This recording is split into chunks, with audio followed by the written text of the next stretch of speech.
श्रीमद् भगवद गीता अध्याय 2 गीता का सार श्लोक संख्या 48 में श्री भगवान अर्जुन से कहते हैं, योगस्थ कुरु कर्माणि संगम त्यक्त्वा धनंजय सिद्धिय असिद्ध्यो समो भूत्वा समत्वम योग उच्यते।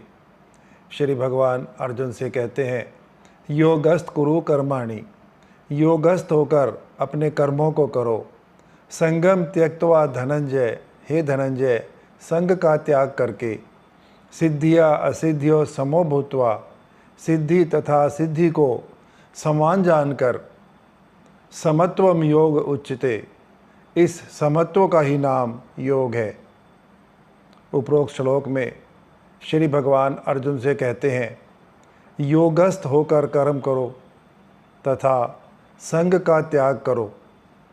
योगस्थ होकर कोई भी मनुष्य अपने काम किस प्रकार कर सकता है?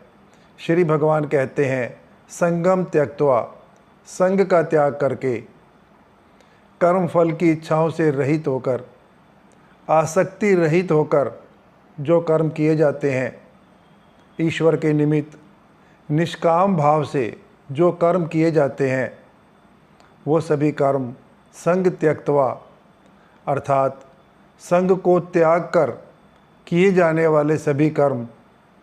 और श्री भगवान इससे आगे कहते हैं, सिद्धि असिद्धियों, सिद्धि तथा असिद्धि समो भूत्वा, इनको समान जानकर, इसमें सम रहकर।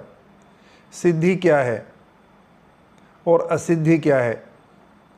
अंतःकरण की शुद्धि होने पर जो ज्ञान प्राप्त होता है किसी भी मनुष्य को, वह सिद्धि है। और जब तक उसके अंतःकरण की शुद्धि नहीं होती और उसे ज्ञान प्राप्त नहीं होता, वह असिद्धि है। श्री भगवान कहते हैं, सिद्धि तथा असिद्धि दोनों में सम रहकर समत्वम योग उच्यते, इस समभाव को, इस समत्व को योग कहते हैं।